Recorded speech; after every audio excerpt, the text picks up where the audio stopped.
మీరు చూడండి అంతే. ఒక 2 వీక్స్ 3 వీక్స్ లోపల పేరెంట్స్ మీటింగ్ జరుగుతాయి. ఈ సంవత్సరము కొంచెం లేట్ అయింది అన్నిదా భావించద్దు. అనుకున్నాం కానీ కొంచెం నాకు హెల్త్ కొంచెం బాగాలేనందువల్ల మనదంతా ఒక కుటుంబం. మరి కుటుంబంలో ఇండివిజువల్గా అయితే తల్లి తండ్రి పిల్లలు వాళ్ళ యొక్క కుటుంబ సభ్యులు మాత్రం ఉంటారు. అక్కడ సమస్యలు ఉంటాయి.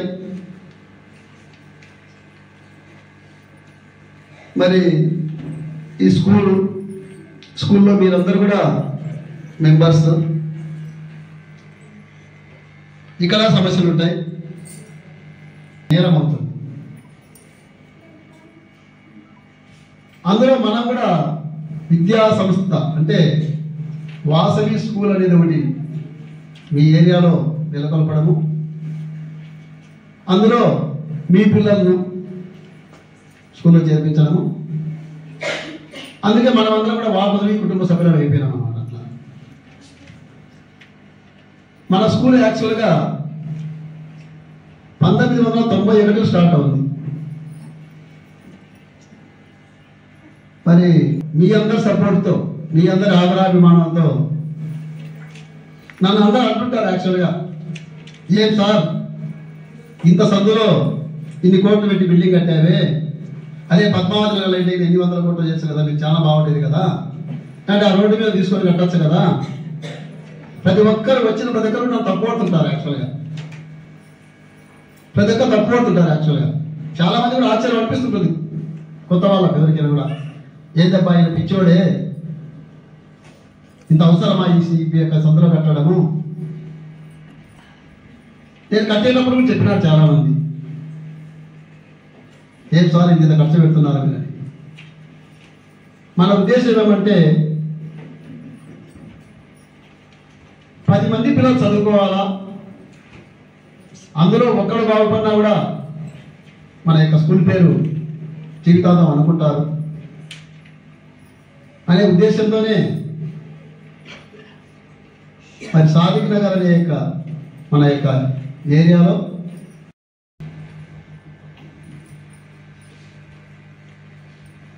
మరి కేవలం డబ్బే పరమాధిగా కాకుండా డబ్బుల కోసమే మనం ఈ వ్యాపారం చేయాలంటే ఈ యొక్క సంస్థ నిలబడే కుదరదు. బ్యాంకులో వేసుకునే కూడా ఖచ్చితంగా 60 పైసలు 70 పైసలు ఇస్తున్నారు. ఇప్పుడు 5-6 కోట్లు ఖర్చు పెట్టాం అంటే ఒక 3-4 లక్షలు నెలకు ఆదాయం రావాలి. మీరు నమ్మినా నమ్మకపోయినా హాస్టల్ లేకపోతే మనం స్కూల్ నడపలేము. డే స్కాలర్స్ వల్ల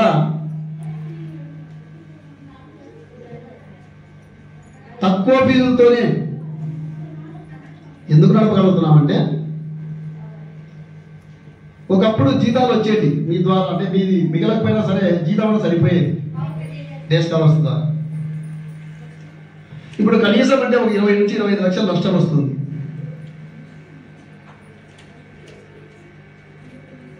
మనకు 300 చిల్లర ఉన్నారు యాక్చువల్గా డే స్కాలర్స్ పిల్లలు.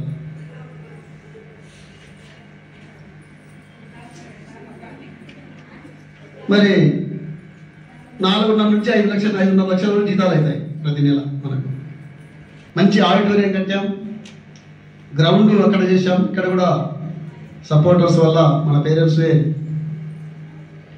వాళ్ళ ద్వారా కూడా మనం ముందర గ్రౌండ్ ఏర్పాటు చేశాం. ఇంకా అటువైపు కూడా గ్రౌండ్కు ఇబ్బంది లేకుండా ఉంది ప్లేస్ వల్ల.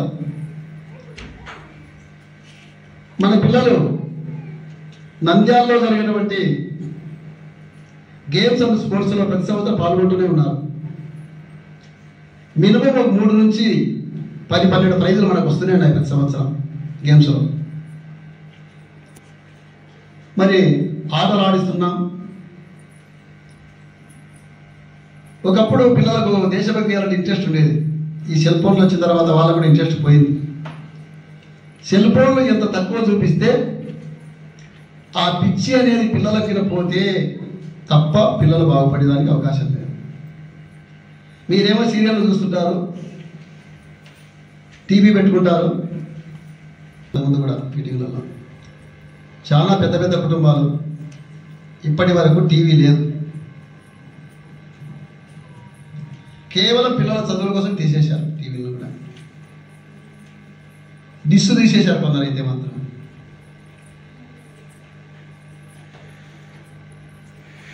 ఈ మధ్యనే ఒక పెద్ద రాజకీయ నాయకుల కూతురికి ఎంగేజ్మెంట్ జరిగింది. ఒక 2-3 నెలల క్రితమే.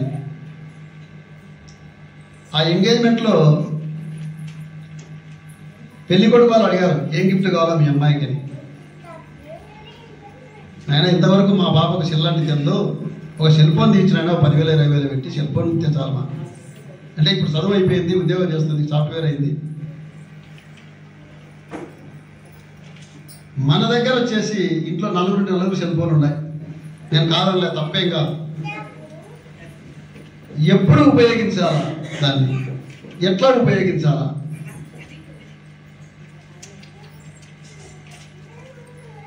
మొన్న పేపర్లో చూసింటారు మీరు, ఒక పిల్లవాడు గేమ్స్ ఆడుతుంటే తల్లి సెల్ ఫోన్ ఇవ్వలేదని తల్లిని మొత్తం ఇదిలో ప్లేట్తో కోసారు. మొత్తం అంతా ఫోటో నిన్న మనం వచ్చింది అంతే. మనకే కానరాదు ఇంకా ఆ విషయంలో అనేది. మంచి పిల్లలతో చేస్తే మంచి స్నేహం వస్తుంది, చెడ్డదారి వైపు పిల్లలు చెడ్డదారి వస్తుంది. అది సహజం, మీరు చెప్పినా నేను చెప్పినా కూడా. కాబట్టి పిల్లల్ని ఎలా పెంచాలా అనేది క్వశ్చన్ మార్క్ వేసుకోవాలన్నమాట. ఎప్పుడైతే పిల్లలను క్రమశిక్షణగా పెంచుతామో, తల్లి అంటే తండ్రి అంటే ఏంటి వీళ్ళిద్దరు?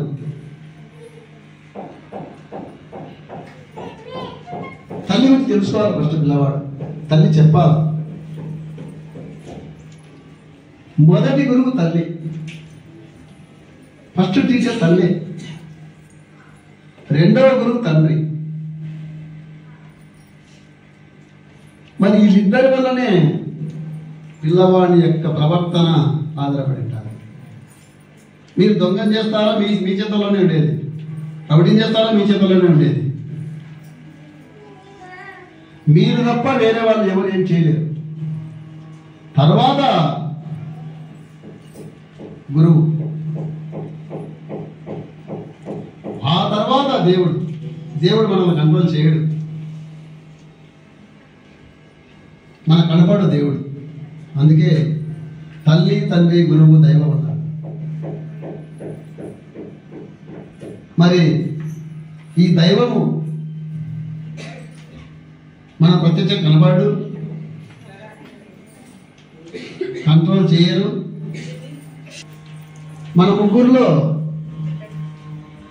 మీరిద్దరూ సక్రమమైన పాత్ర పోషిస్తే, నిజాయితీగా, ధర్మంగా, న్యాయంగా, ప్రేమతో, దేశం లేకుండా, అబద్ధాలు ఆడకుండా ఎప్పుడైతే పిల్లల్ని పెంచుతామో ఆ పిల్లవాడి భవిష్యత్తు బాగుంటుంది. పిల్లవాడు ఒక వస్తువు తెచ్చినాడు, వేరే వాళ్ళ వస్తువే కదా, పోదమ్మా ఎవరితో అడుగు, నువ్వే అడుగు. లేదా దోసా చేయకు అనేది ఒకటి. అదే ఇంకా ఇది పెట్టుకోను. రకరకాలుగా మనలో ఉంటారు. ఈరోజు 5 రూపాయల పెన్ను, రేపు 500 యొక్క బాక్సు, ఎల్లుండి 5,000 రూపాయలు వచ్చేసి ఒక వస్తువు తెస్తారు. అరే మా అమ్మ మనకు పర్మిషన్ ఇచ్చింది, ఏం కాదు.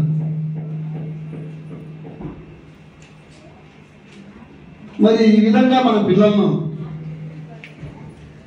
మంచిని ప్రోత్సహించి చెడును ఎప్పుడైతే విస్మరిస్తుందో ఏది తల్లి దేవత. ఏ దేవత అయినా ఏ దేవుని దగ్గరైనా కూడా ఎవరు కూడా చెడు ప్రార్థన చేయడు, చెడుగా ప్రార్థన చేయడు. దొంగవాడు కూడా ఏం చేస్తాడంటే, అంటే లోపల వచ్చేది వాడిని కూడా ఒక మనిషే కదా, సానుభూతి ఉంటుంది, గుండె ఉంటుంది, ప్రేమ ఉంటుంది, అభిమానం ఉంటుంది, ఆప్యాయత ఉంటుంది. పరిస్థితులు ఆ విధంగా తయారు చేస్తాయి. పుట్టుకతోనే ఎవరు కూడా చెడ్డవాడు కాదు. శివాజీని తల్లి జిజియాబాయి ఒక సింహం మాదిరి పెంచింది. ఈ మధ్య ఉత్తరప్రదేశ్లో ఎన్నో ఒక అబ్బాయికి వచ్చేసి ఉరిశిక్ష చేశారు. ఉరిశిక్ష పడితే వాళ్ళు ఆ రోజు చివరి కోరిక ఏంటంటే అమ్మా నాయన చూడాలని చెప్పాడు. అమ్మా నాన్న ఏడ్చుకుంటూ వచ్చినారు. అమ్మ పట్టుకొని ఏడుస్తుంది. అప్పుడు అంటాడు అమ్మతో, నేను దూరం చేసుకుంటున్నాను, నిన్ను క్షమాభిక్ష కూడా పెట్టడం లేదు, ఎందుకు చేసినావు ఈ తప్పులు నువ్వు అని అంటాడు. తల్లి అడుగుతుంది. అప్పుడు తల్లిని బాగా దిగుతాడు. అమ్మా, నేను మొదట్లో తప్పు చేసిన రోజు ఈ విధంగా నన్ను కొట్టి ఉంటే నేను ఈ విధంగా ఈ పరిస్థితి వచ్చేది కాదమ్మా, నీకు కడుపు కోత ఉండేది కాదు, నన్ను నాశనం చేసిన నువ్వే నన్ను ఎంకరేజ్ చేశావు అని ఆ పిల్లవాడు యువకుడు తల్లితో అంటాడు. ఇక్కడ అందుకే ఎవరి తప్పు, ఎవరు మానవ జన్మ 24 లక్షల జీవరాశులు ఉన్నాయి సృష్టిలో. అన్నిటికంటే ఉత్తమమైనది జ్ఞానం జన్మ. తర్వాత జన్మ ఉంటుంది అనుకుంటారో అది మనకు తెలియదు, ఉండే రోజు కూడా తెలియదు. పుట్టినప్పుడు వచ్చేసి ఏడుస్తూ బయటకు వస్తాం. అప్పుడు ఎవరు వచ్చింది ఎవరు లేదు తెలియదు, ఎవరు కూడా మనం చుట్టూకి ఎవరు వచ్చారో తెలియదు, పసిగుడ్డు కాబట్టి. చనిపోయేటప్పుడు ఎవరు మన దగ్గర వచ్చారో మనకు తెలియదు. ఈ శరీరాన్ని తీసుకుపోయి మట్టిలో కనిపిస్తాం. ఉన్నంత వరకు చిన్న గీత చుట్టూగా చిన్న గీత పెట్టింటారు. సమాన చిన్న గీత పెట్టింటారు. ఆ గీతనే మన జీవితం. కాబట్టి చదువు కంటే ఒకరు సంస్కారం. సంస్కారం ఎవరికైతే లేదు, అతి ప్రేమ ఎవరికో చూపిస్తున్నారు, వాళ్ళ పిల్లలు జీవితం బాగా ఆశ్రయించుకుంటున్నారు. అందుకేమైందంటే ఇంతకుముందు ఉపాధ్యాయులు, ఇప్పుడు ఉపాధ్యాయులు లేరు. ఒక చిన్న గీత వల్ల స్కూల్ దగ్గరికి వచ్చేది, నువ్వు ఆడతానే కదా, నువ్వు కన్యావా, నువ్వు కనలేదా, నువ్వు కన్నీ తెలుసు, నీకు నువ్వు రాక్షసుడి మాదిరిగా కొట్టినావు సార్, నీకు పిల్లలు లేరా, ఇట్లా కొడతారా ఎవరన్నా, నువ్వు మనిషివా పశువువా,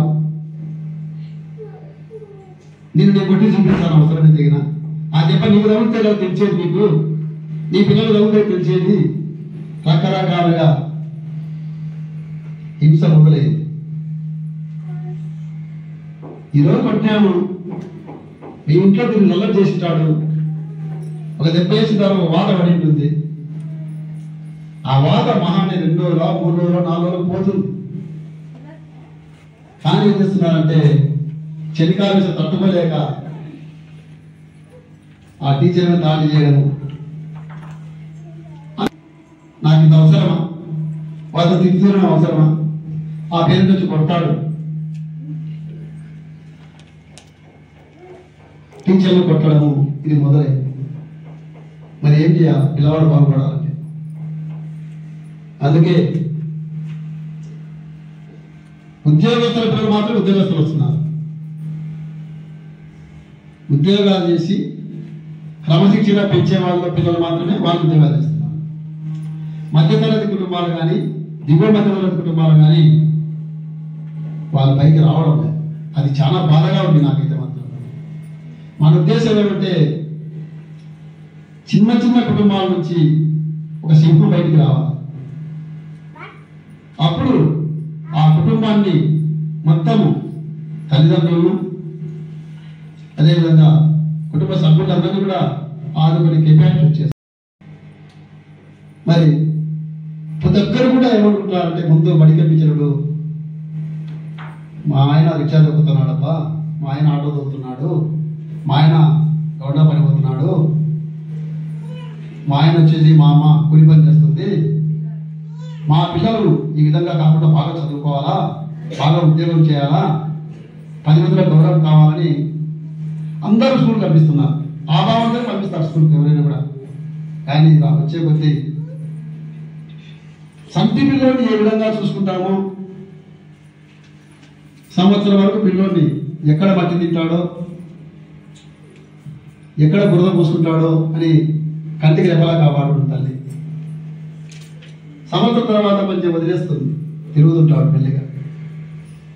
ఒక 2-3 ఏళ్ల కల్లా మా స్కూల్కి పంపించాలి. నా కళల రాజు, నా కూతురు దేవత అని స్కూల్లో వదిలేస్తారు. వదిలేసిన మొదలు పెట్టేప్పటి నుంచి ఇంకా సార్ మా పిల్లలకి ఏం రాలేదు సార్, మా పిల్లలకి ఏం రాలేదు సార్ నమ్మించేవాళ్ళు. పిల్లవాడు స్కూల్లో కూర్చోడమే గొప్పతనం, చిన్న చిన్న మాటలు మాట్లాడమే గొప్పతనం. Nursery, LKG, UKG, first class అంటే 3 సంవత్సరాలు స్కూల్లో ఉంటే అప్పుడు ఆ మొదలు పెడితే సరిపోతుంది, ఏ మొదలు పెడితే సరిపోతుంది. మొదలు పెట్టినప్పటి నుంచి కూడా మా పిల్లలు చదవాలి. అది కాదు. 1వ తరగతి 2వ తరగతి చదివే సమయానికి అక్షరాల గుర్తింపు అంటే కడప, పలక, పాడ, అరక 7 సంవత్సరాలకు మనకి కనుక్కుంటే వాడు చాలా గొప్పవాడే కాదు. 4 ఏళ్ళకే కనుక్కోవాల్సిందంటే ఆ వయసు అంతా కూడా. తర్వాత బాల్య దశ 4 సంవత్సరాల వరకు 5 సంవత్సరాల శిశువే నేను చంటి పిల్లవాడే. 5 సంవత్సరాల నుంచి దాదాపు 11 సంవత్సరాల వరకు బాల్య దశ. అప్పుడు కూడా బ్రెయిన్ మెచ్యూర్డ్ కాదు. వాడు ఆడుకోవాలా, మంచి మాట మాట్లాడాలి, తల్లిదండ్రుల దగ్గర ఉండాలి. 13 సంవత్సరాల నుంచి దగ్గర 17 సంవత్సరాల వరకు, 13 నుంచి 17 సంవత్సరాల వరకు కౌమార దశ అంటాం. కౌమార దశ అక్కడ పిల్లవాడు బాగుపడాలన్నా, చెడిపోవాలన్నా, అమ్మాయిలకు కానీ అబ్బాయిలకు కానీ శరీరంలో మార్పు జరుగుతాయి, గొంతుల మార్పు జరుగుతుంది, మైండ్ మెచ్యూర్డ్ అవుతుంది. ఆ యొక్క వయసు 12, 13 నుంచి 17 సంవత్సరాల వరకు పిల్లవాళ్ళని ఎవరైతే కత్తికి రెప్పలా కాపాడుకుంటారో వాళ్ళు భవిష్యత్తులో మంచి వాళ్ళుగా, చెడ్డవాళ్ళుగా ఉంటారు. మరి పిల్లవాడు ఆదివారం వచ్చి సెలవు ఇచ్చారు అంటారు. ఇక్కడికి వచ్చి సార్ 9కి పోతాడు సార్, 4 గంటల వరకు ఇంటికి రాదు సార్, మధ్యాహ్నం భోజనానికి కూడా రాదు సార్. అది మీ తక్కువ.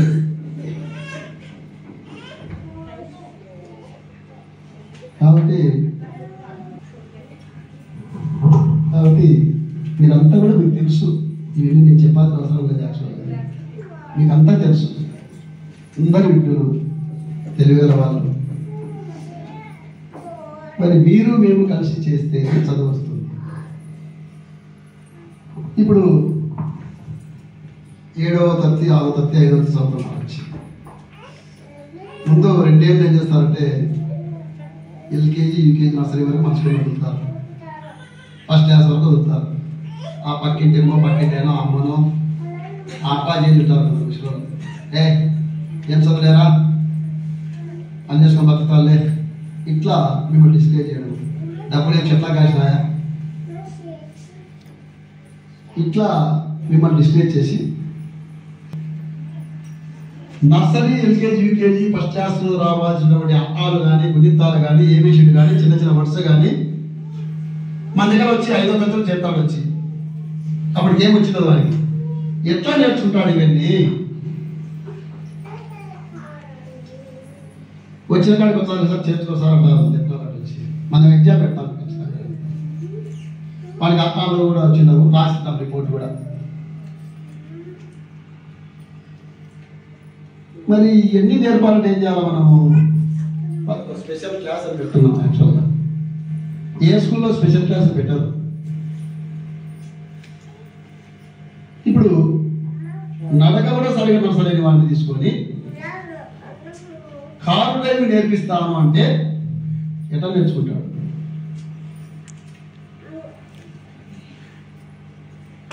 పొయ్యి మీద గ్యాస్ మంట వెలిగించే రానప్పుడు నువ్వు బిర్యానీ చేయంటే ఎట్లా చేస్తావు? ముందు గ్యాస్ వెలిగించేది రాదు అమ్మాయికి, మరి బిర్యానీ చేయని చేస్తే ఎట్లా చేస్తారు? అంటే ఎక్కడైనా కూడా కింది నుంచి రావాల్సిందే ఏదైనా కూడా. మరి కింది నుంచి రాకపోతే ఎట్లా వస్తుంది? మరి కింది నుంచి రావడానికి టైం పడుతుంది. యాక్చువల్గా తిన తీసుకుంటున్నాం అటువంటి మన ఉద్దేశం ఎందుకు తీసుకున్నామంటే చదువు రాని వాళ్ళకే కదా చదువు నేర్పాల్సింది అనే ఉద్దేశం తీసుకుంటున్నాను. చదువు రాని వాళ్ళకే కదా నేర్పాల్సింది, చదువు వచ్చిన డాడీ చదువుతాడు కదా అనే ఉద్దేశంతో తీసుకుంటున్నాను. మన దగ్గర చైతన్య స్కూల్, కేశవుడి స్కూల్, కృష్ణపడ స్కూల్ ఇటువంటి పిల్లలు చాలా మంది నాకు అక్కడి నుంచి వచ్చిన వాళ్ళంతా. వాళ్ళల్లా ఏం చేస్తున్నారంటే ఎప్పుడైతే చదువు రాని ఒకటి పిలిపించేది ఈ వాడు మాకు పనికి రావడానికి పంపించేసేది. 9వ తరగతి కూడా పంపించేస్తారు, 10వ తరగతి కూడా పంపించేస్తారు బయటికి. వాడుకునే వాడు కూడా పంపించేయడం, ఫీజు కట్టించుకోండి. మరి ఈ విధంగా చేయడం కరెక్టా? మేమైతే చెప్తాము, అమ్మా మీ పిల్లలు చదువు రావాలనేమో వదిలేయండి అని చెప్తాం. చూస్తాము, సంవత్సరం ప్రయత్నం చేస్తాం. అడుగుతాము ఆ సార్ కదా చూస్తాం పలా అని పిల్లల దగ్గర ఎప్పుడైతే మాట్లాడినారో అప్పుడు మీ పిల్లవాడి జీవితం నాశనం ఇమీడియట్లీ ఆలోచన. మరి వాళ్ళు అంటారు, రే हमारा आदमी आता है ఏదో అంటాడు, భాష రాగా మా అమ్మ వస్తుందిరా ఏడంతో కంప్లైంట్ ఇచ్చినాక నేను మిగతా ఫ్రెండ్స్కి చెప్తాడు. మా నాన్న వస్తాడు, మా నాన్న వస్తాడు ఇంకా ఈరోజు చూడి. ఇట్లా ఎప్పుడైతే పిల్లలు సపోర్ట్ చేస్తారో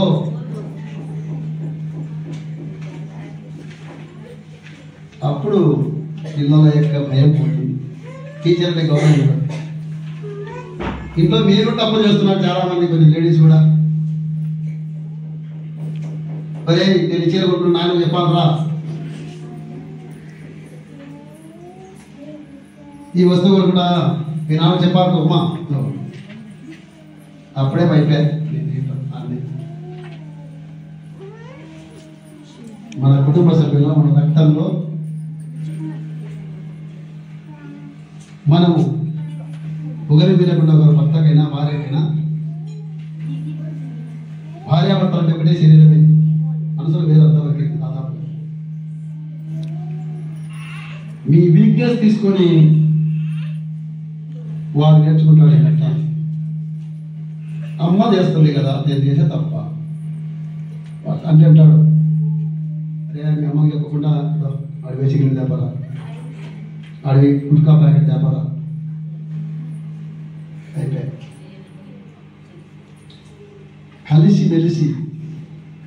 కూర్చొని ఇద్దరు భార్యాభర్తలు కూర్చొని వీళ్ళు ఏం చేస్తే చదువు వస్తుంది, ఏం చేద్దాం మన పిల్లల్ని, మన అమ్మాయిని ఏం చేద్దాం. మీ ఇద్దరు సమస్యలు వస్తాయి, కుటుంబానికి రావడం ఎక్కడైనా ఉంటాయి. పిల్లల ముందర పొరపాటున కూడా ఆయన మీరను మిమ్మల్ని ఆయన అనగా జరగదు. వాళ్ళు పోయిన తర్వాత ఇద్దరు కలవడండి పదే పిల్లల ముందర కాకుండా అప్పుడు కొట్టాడారు. ఈ ప్రభావం ఏం చేస్తుందంటే చిన్న పిల్లలు అనుకుంటుంటారు, 3 ఏళ్ల పిల్లలు అనుకుంటారు, మనకి ఎందుకు అనుకుంటుంటారు. ప్రతిదీ గమనిస్తారు పిల్లలు. పిల్లోడు బయటికి చూడండి, వాళ్ళు వచ్చి పొయ్యి పెట్టి మట్టి తీసుకొని మంట వండి ఇది చేస్తుంటారు. తండ్రి ఏ విధంగా చేస్తారు, తల్లి ఏ విధంగా చేస్తారు, బయట ఏ విధంగా చేస్తారు, వాళ్ళంతా దాన్ని అనుకరణ అంటారు.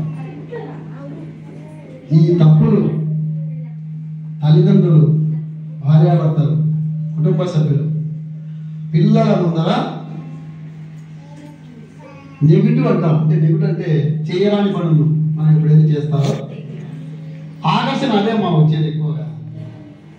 మంచిని గ్రహించాలి ఎవరు కూడా. సమాజం మంచోడికి వాల్యూ లేదు, దుర్మార్గులకే వాల్యూ ఉంది, దోపిడీదారులకే వాల్యూ ఉంది, అవినీతి ఎవరు చేస్తారు వాళ్ళకే వాల్యూ ఉంది. ఎవరైతే బాగా కొట్లాడతారో ఆ వీధిలో వాళ్ళనే భయపడతారు. ఆ వీధిలో ఎవరికి సాయం చేయరు, కానీ ఆయనంటే అందరికి భయమే, ఆమె అంటే అందరికి భయమే. అంటే సమాజం ఆ విధంగా తయారైంది. ఆ పిల్లోని తెల్లాలి కానీ తయారైంది. అప్పుడు వారికి అవకాశం దొరుకుతుంది. తండ్రి ఉంటుంది, తండ్రి సపోర్ట్ చేయదు. ఇద్దరు కొట్టకూడదు. మళ్ళా పొరపాటు ఇద్దరు కొడితే ప్రమాదము. ఎక్కడ పోతున్నాడు? మీ ఇద్దరు ఒకటి కాకూడదు. నువ్వు భయపెట్టే నీ టైంలో నీ భయపెట్టావు, అంటే ఆయన భయపెట్టాలి. కాబట్టి ఇవన్నీ కూడా తల్లిదండ్రులుగా మీ బాధ్యత మీరు నిర్వర్తించాలని కోరుకుంటూ మీకు ఫైల్ ఇచ్చాము. మేము మన దగ్గర చిన్నపిల్లలప్పటి నుంచి ఉన్న వాళ్ళు మీరేం భయపడాల్సిన అవసరం లేదు. అందులో ఒక 100కి 5 మంది కంటే ఎక్కువ ఉండరు చదువురాని. మన దగ్గర ఫస్ట్ క్లాస్ అయినా సరే అది కూడా చిన్న తీసుకుంటారు. 6వ తరగతి 5వ తరగతి చేరిన వాళ్ళు వాళ్లకు 60% కంటే ఎక్కువ గ్యారెంటీ ఉండదు, ఎవరో తక్కువ. కాబట్టి మీరు ఏదైనా మాట్లాడాలనుకుంటే మీ ఫైల్ తీసుకొని వచ్చి నాకు, సార్ మా పిల్లలకి ఇట్లా, మా అమ్మాయి ఇట్లా, మా అబ్బాయి ఇట్లా,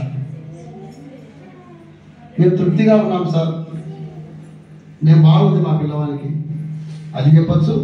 లేదు సార్ ఇంకా మా పిల్లవాడు సరిగ్గా చదవడం లేదు, మా పిల్లవాడు సరిగ్గా డైరీ రాయడం లేదు, మా పిల్లవాడు సరిగ్గా స్కూల్కి రావడం లేదు, మీ టీచర్లు పట్టించుకోవడం లేదు, స్కూల్లో మాకు ఇబ్బందులు జరుగుతున్నాయి, ఏదైనా సరే మీరు చెప్పచ్చు. ఇది మీకోసం పెట్టిన పేరెంట్స్ మీటింగ్. మనమంతా కుటుంబ సభ్యులమే కదా, కలిసి మాట్లాడాల్సిందే కదా. మనము కలిసి మాట్లాడుకుందాం, దీన్ని సలహా రూపంగా ఇవ్వండి మీరు. మనం ఏదైనా ఉంటే సరి చేస్తాం. తప్పులు ఎక్కడే జరుగుతాయి, నేను కాదండి, సరి చేసుకుంటాం. ఈ విధంగా తప్పు జరుగుతుంది. మా టీచర్లు కూడా మేము రోజు ఇదే చేస్తుంటాం. పిల్లల కోసమే అనుక్షణం కుటుంబ సభ్యులమంతా కూడా మేము ఉన్నాం. గాంధీ మేడం కానీ, మా కోడళ్ళు కానీ, మా అబ్బాయిలు కానీ, మేమంతా కూడా మీకు ఏ ఇబ్బంది లేకుండా మీ పిల్లవాడిని ఉన్నతంగా తీర్చిదిద్దాలనే ప్రయత్నం మేము చేస్తూనే ఉన్నాం. ఎందుకంటే ఎంతోమంది మన స్కూల్ నుంచి డాక్టర్లు, ఇంజనీర్లు, రకరకాలుగా పెద్ద పెద్ద పొజిషన్, వ్యాపారస్తులు, నా మాదిరి స్కూల్ పెట్టిన కూడా ఉన్నారు, స్టూడెంట్స్ ఉన్నారు, కాలేజీలు పెట్టారు నా స్టూడెంట్స్. కాబట్టి మీరు ఓపెన్గా ఏదైనా మాట్లాడి మీరు నాతో మాట్లాడచ్చు. మైక్ ఇచ్చేసాను, ఏదైనా మాట్లాడితే మైక్ కొత్తగా వచ్చిన సంవత్సరం వాళ్ళు మాట్లాడండి. ఇంతకుముందు కంటే ఎట్లున్నారు? మేము కూడా కేర్ తీసుకుంటాం.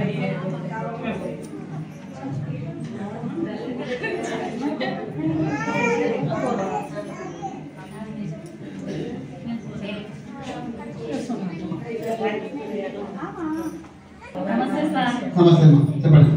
నేను షాహిద్ వాళ్ళ అమ్మని దర్శేది. ఏ పిల్లల క్లాస్ చెప్పండి అమ్మా. 9th class 6th class. Okay అమ్మా. చిన్నోనికి చదువు అంత బాలేదు సార్, బాగా చదవలేకుంటున్నాడు.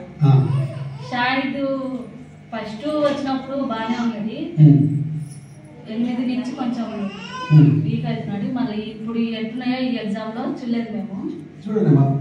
ఇవి ఫస్ట్ వే సార్, ఇవి అక్కే నైన్ తో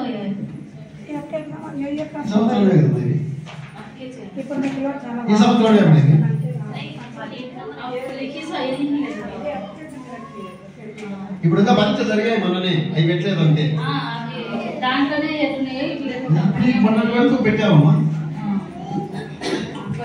కొంచెం చూడాలి సార్. మీ అబ్బాయిలు వచ్చేసి నేను నిన్న కూడా మీ చిన్న అబ్బాయిని కంట్రోల్ చేసిన, మన ఊళ్ళోకి చేసిన, కొంచెం బయట తిరుగుతున్నారమ్మా మీ అబ్బాయిలు ఇద్దరు కూడా. మరి పెద్ద పిల్లలు అయినప్పుడు ఏం చేయాలంటే మీరు ఖచ్చితంగా ఇంట్లో కూర్చోబెట్టి, నేను ఎప్పుడు చదవమని చెప్పాను కానీ కనీసం 5 గంటల స్కూల్ చదువుతున్నామమ్మా, 6 వరకు మీరు టీ ఏంటి, స్నాక్స్ ఏంటి, 6 వరకు ఆడుకోవాలి. 7 నుంచి 9 వరకు మీరు ఎప్పుడో చదివిస్తున్నారు మీ పిల్లలు. స్టడీ అంటారు, స్టడీకి అని రాడు అమ్మా. నేను ఏం చెప్తుంది, ఇక్కడికంటే కూడా ఇంత దగ్గరనే బాగా చదువుతారు, ఏదైనా ఒంటరిగా ఉంటారు. మళ్ళీ అయితే మాటలు, టైం వేస్ట్, రావడం వేస్ట్, పోవడం వేస్ట్. మీరు 7 గంటల నుంచి కనీసం 9 వరకు మీరు చదివిస్తున్నారా లేదా మీ పిల్లలు? మీ పిల్లలు చదువుతున్నారా? ఏ టైంలో చదువుతారు? చీకట్లమ్మా, చీకట్లో 6 గంటలకు లేసి చదువుకుంటాడు సార్. 7 చదువుతారమ్మా? 7 వరకు చదువుకుంటాడు. 7 వరకు నేనే లేపి చదివిస్తాను కదా. ఏం చదివిస్తున్నారో ఏమో తెలుసా మీకు? వాడే చదువుతుంటాడు. సరే బాగుంది. ఇక్కడ 9 నుంచి 12:30 వరకు చదువు చెప్తున్నాను, అంటే దాదాపు 3 గంటలు చదువు చెప్తున్నాను. సాయంత్రం వచ్చేసి 2 నుంచి 5 గంటలు చదువు చెప్తున్నాను, అదే 3 గంటలు, అంటే 6 గంటలు చదువు చెప్తున్నాను.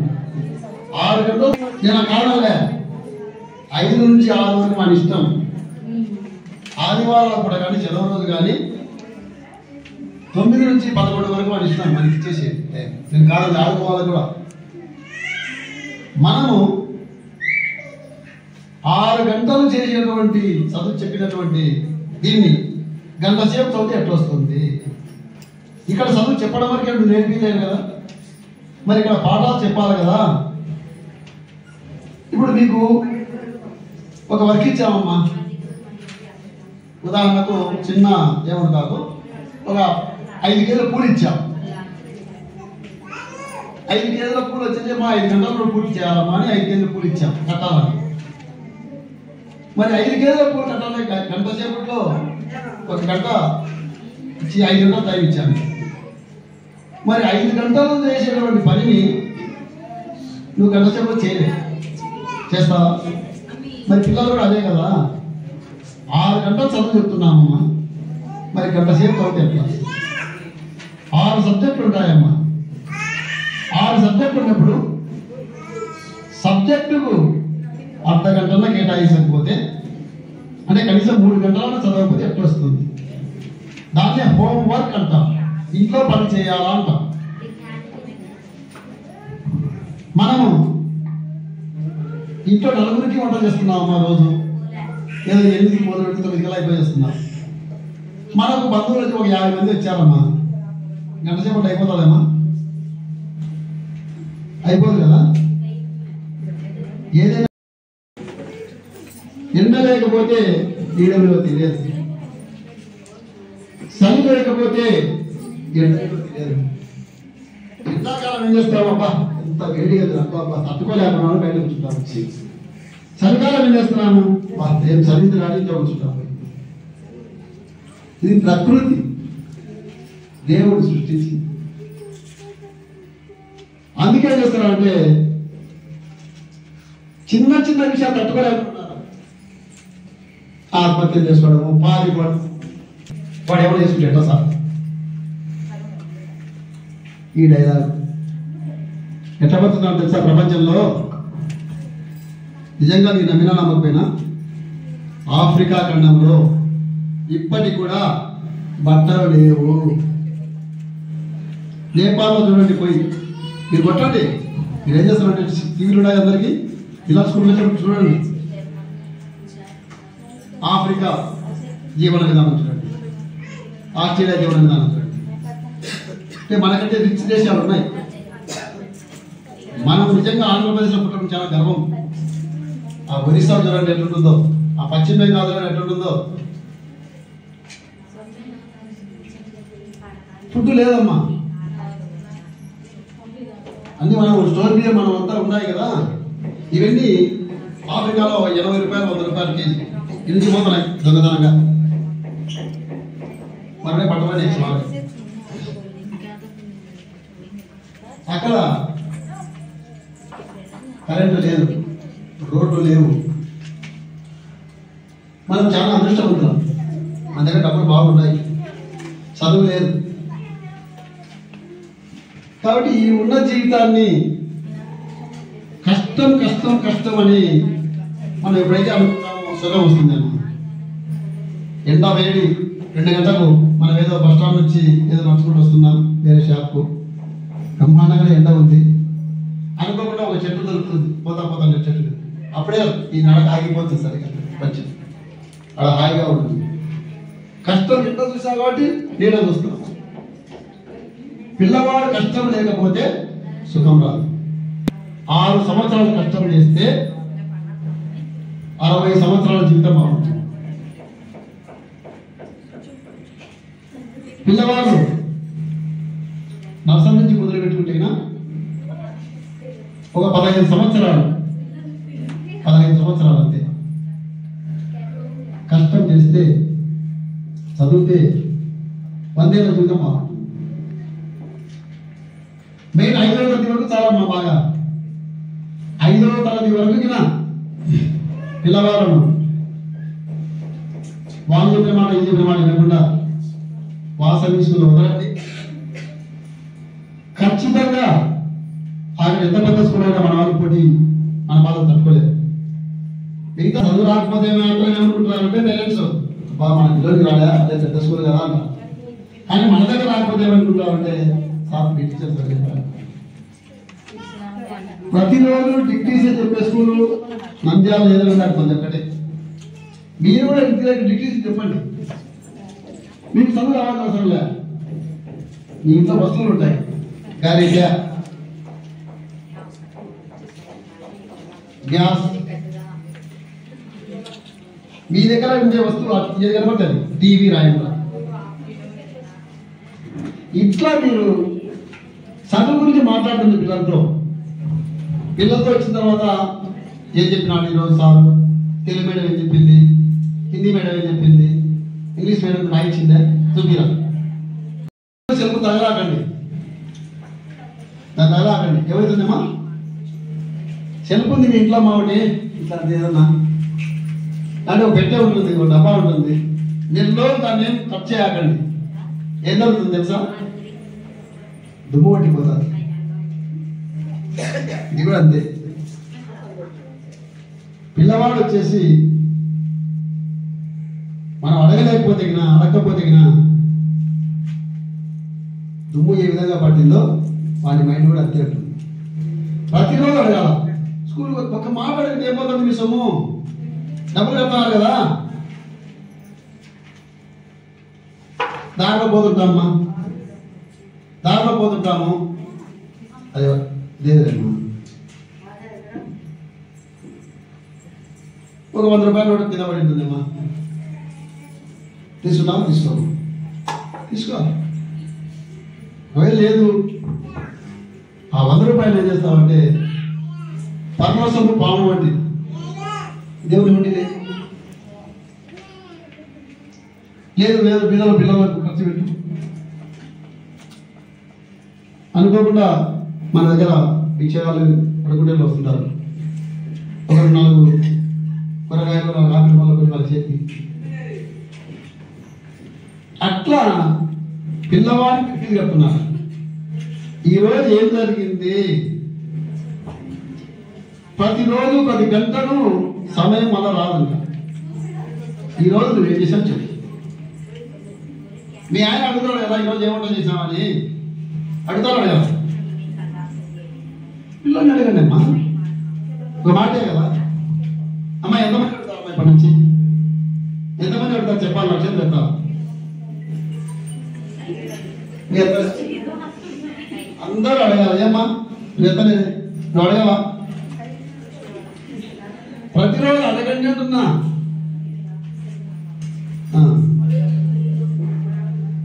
ఇప్పుడు ఇంకా మాట్లాడండి. వచ్చిన తర్వాత మీ అమ్మాయి బుక్స్ లోనే కాకుండా పిల్లలకి జనరల్ నాలెడ్జ్ కూడా నేర్పిస్తే బాగుంటుంది. డిస్ట్రిక్ట్స్, స్టేట్స్, అవి ప్రైమ్ మినిస్టర్, సీఎం ఎవరెవరు చిన్న పిల్లలకి ఎల్కేజీ ఫస్ట్ క్లాస్. ఎల్కేజీ పిల్లలకు ఫస్ట్ వాళ్ళకు వీక్స్ చెప్తున్నారు, మంత్స్ చెప్తున్నారు, ప్రైమ్ మినిస్టర్ చెప్తున్నారు. అది చెప్తారు సార్. అది డిస్ట్రిక్ట్స్, స్టేట్స్ అవి ఇవి మనము జనరల్ నాలెడ్జ్ చెప్తున్నారు. తర్వాత వచ్చేసి దేశాలపై చెప్తున్నారు.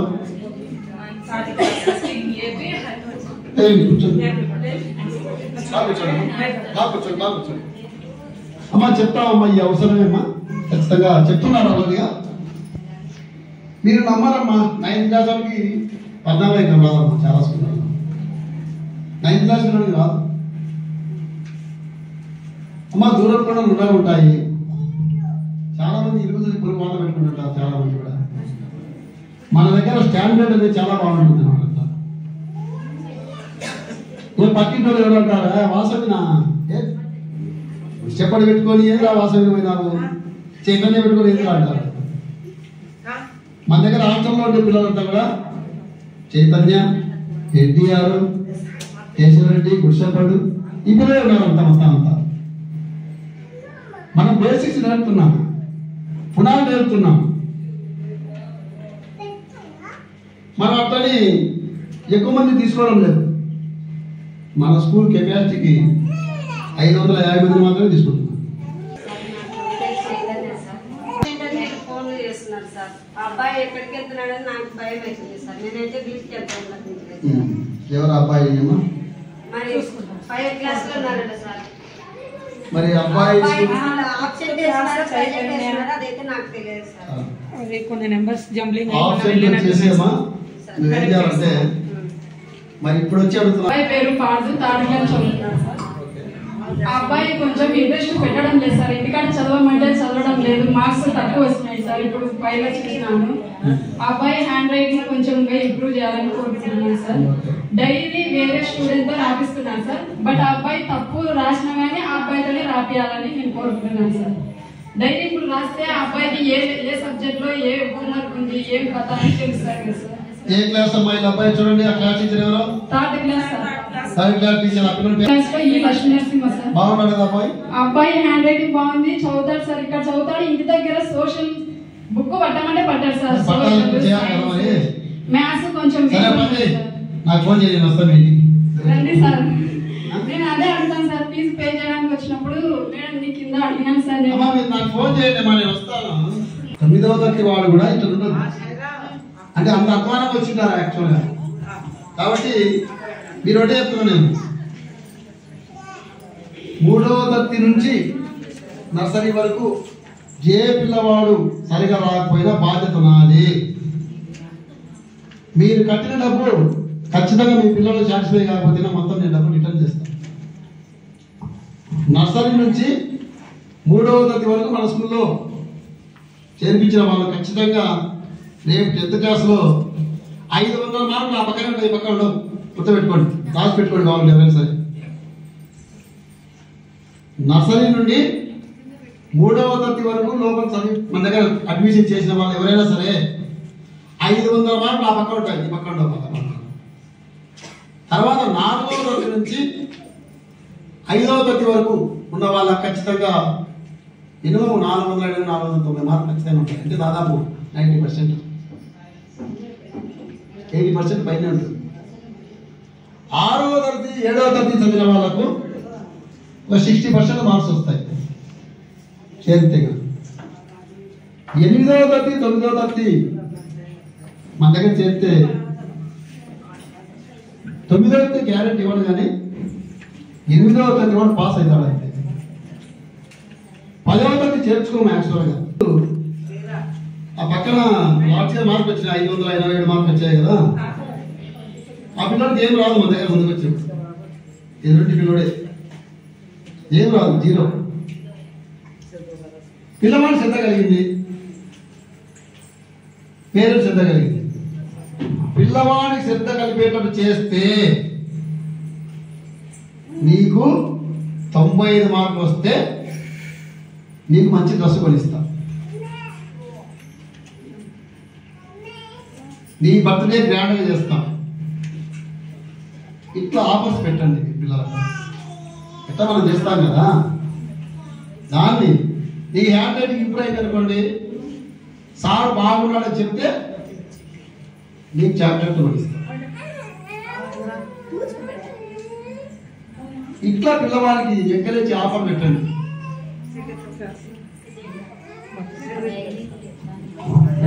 ఇబ్బంది లేదు, చాలా